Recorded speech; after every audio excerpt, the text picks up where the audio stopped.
What is up, guys, and welcome to the 7 levels of fictional power criminals.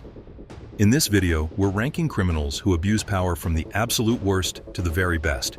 We're judging them based on how effectively they manipulate systems, how well they maintain their power while committing crimes, and how dangerous they are to everyone around them. Let's dive in and see which of these fictional power criminals really deserves the top spot. Level 1. Dolores Umbridge, Harry Potter. Starting at the bottom, we have Dolores Umbridge from Harry Potter.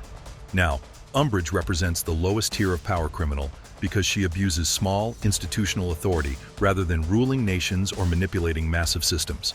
She doesn't control armies or governments. She controls students, paperwork, and detention slips. Her fatal flaw is that she's a petty, bureaucratic tyrant.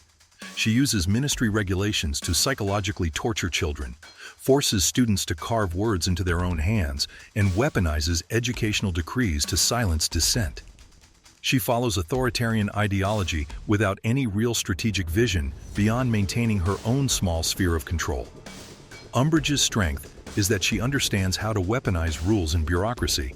She knows exactly which regulations to exploit and how to make institutional power feel suffocating. She's dangerous in her environment because she has the system backing her cruelty. But here's the thing, her scale is tiny. She's operating within one school, controlling teenagers, and her power completely evaporates the second she loses her ministry position. She's not building empires or manipulating governments. She's just a small-minded tyrant drunk on the tiniest amount of authority. That's why she's at number 1. Unlike Umbridge, who needs a rulebook to feel powerful, you can exercise some real authority right now by hitting that subscribe button. No bureaucracy needed, no permission slips required, just pure power at your fingertips. Do it. Level 2, Joffrey Baratheon, Game of Thrones. At level 2, we have Joffrey Baratheon from Game of Thrones. Unlike Umbridge, who has tiny power, Joffrey has massive power as King of Westeros. The problem is, he has absolutely zero ability to use it strategically. Joffrey's fatal flaw is that he has zero foresight. He doesn't think 1 hour ahead, let alone 1 move ahead. He executes Ned Stark in public because it feels good in the moment, completely destroying a critical political alliance. He tortures people for entertainment with no thought about creating enemies. Every single decision is purely reactive, driven by whatever emotion he's feeling right then. From a power perspective, Joffrey has every advantage. He's the king, he commands armies, he has resources and advisors, but he wastes all of it on instant gratification. He can't delay revenge, can't build alliances, can't think strategically. His only strength is that other people around him, like Tywin and Tyrion, are actually competent and constantly clean up his catastrophic mistakes. Joffrey represents pure, incompetent tyranny. He has the throne but not the intelligence to keep it. He dies at his own wedding because he made so many enemies that nobody cared to save him. That's why he's at level 2. Level 3, Cersei Lannister, Game of Thrones. At level 3, we have Cersei Lannister from Game of Thrones. Now here's the key difference. Unlike Joffrey, who can't think past the next 5 minutes, Cersei actually plays the long game sometimes. She plans the Sept of Baelor explosion months in advance. She schemes and plots for future power, but her fatal flaw is that emotion and paranoia constantly sabotage her own plans. Cersei's strength is that she understands power and manipulation.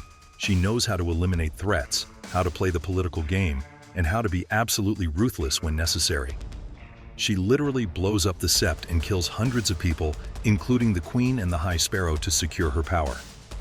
That takes serious strategic thinking and patience. But here's the problem. Every long-term plan she makes gets destroyed by her short-term emotions. She arms the Faith Militant as a long-term weapon, then immediately loses control because she can't handle them questioning her. She alienates Tyrion, who could have been an asset. She destroys every alliance she builds. She thinks multiple moves ahead, but her paranoia makes her sabotage her own strategy. Cersei represents the emotional authoritarian who has the capacity for strategy but can't stop herself from self-destructing. She's miles ahead of Joffrey because she can actually plan, but she's still trapped by her own feelings. That's why she's at level 3. Level 4, Gustavo Fring, Breaking Bad. At level 4, we have Gustavo Fring from Breaking Bad.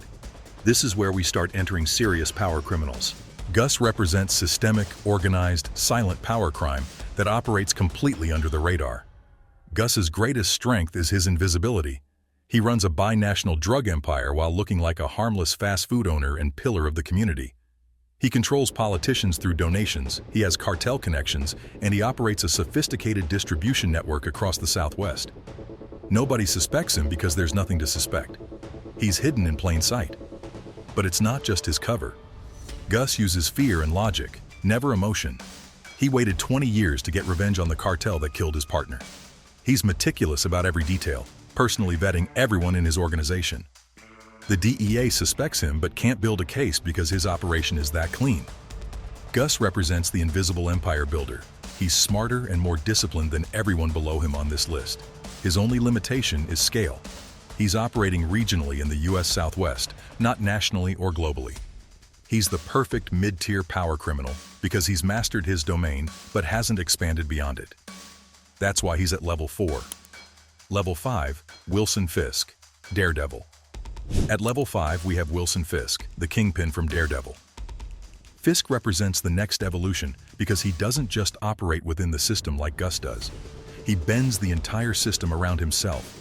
Fisk's genius is that he's reshaping Hell's Kitchen's entire infrastructure. He owns political candidates, controls the police department, manipulates the justice system, and uses urban development as cover for his criminal activities. But here's what makes him different. He doesn't break the system, he rewrites it. He launders morality as much as he launders money. His criminal empire looks like civic improvement. His violence looks like urban renewal. Fisk isn't hiding from the system like Gus. He's becoming the system.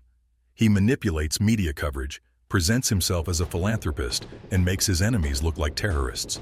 When you control the narrative, you control reality. His weakness is his temper and his emotional attachment to Vanessa. When things get personal, Fisk makes mistakes. But Fisk represents system manipulation at a citywide scale.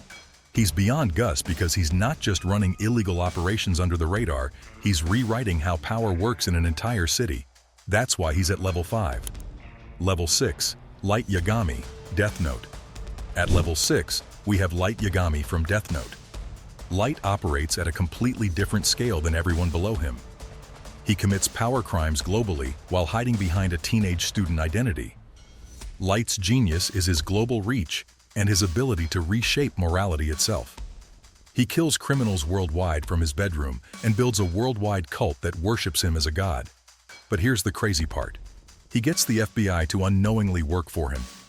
He manipulates L, the greatest detective in the world, into revealing his identity. He uses Misa, Mikami, and even his own father as pawns who never realize they're being controlled. Light doesn't just commit crimes. He creates a new form of justice that millions of people believe in. He changes what justice means for billions of people. He operates at planetary scale, while Fisk operates at city scale and Gus at regional scale. His weakness is his ego. He can't resist showing off how smart he is, and that arrogance creates the opening that eventually defeats him. He's only not at level 7 because he still operated within society's structure. He didn't create a new government, he influenced the existing one. That's why he's at level 6. Level 7, Emperor Palpatine, Star Wars, the absolute peak. Emperor Palpatine represents the pinnacle of power crimes in all of fiction. He didn't just abuse power within a system, he orchestrated the complete destruction of a galaxy-wide democracy and replaced it with a totalitarian empire while making everyone think he was the hero. Here's what makes Palpatine unstoppable. He operated with two identities.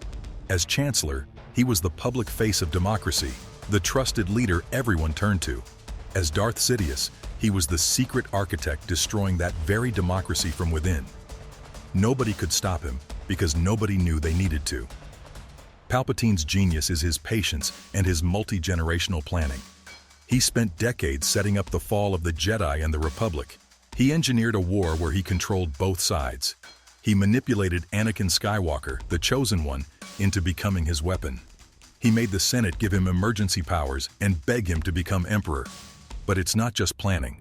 Palpatine destroyed the Jedi, controlled government, military, religion, law, and media simultaneously. He didn't seize power through force. He made democratic institutions voluntarily hand him absolute authority. That's the ultimate power crime. He doesn't just use power, he rewrites the entire meaning of power across a galaxy. The only reason Palpatine falls decades later is because he underestimated redemption, which his calculating mind never understood. But aside from that, Emperor Palpatine represents the absolute pinnacle of power crimes: patient, strategic, galaxy-spanning, and perfectly executed. He didn't just commit crimes, he transformed an entire civilization. That's why he sits alone at level 7. So there you have it, the 7 levels of fictional power criminals. Let me know in the comments who you think deserves the top spot, and if you haven't already, make sure to subscribe for more ranking videos like this. I'll catch you in the next one.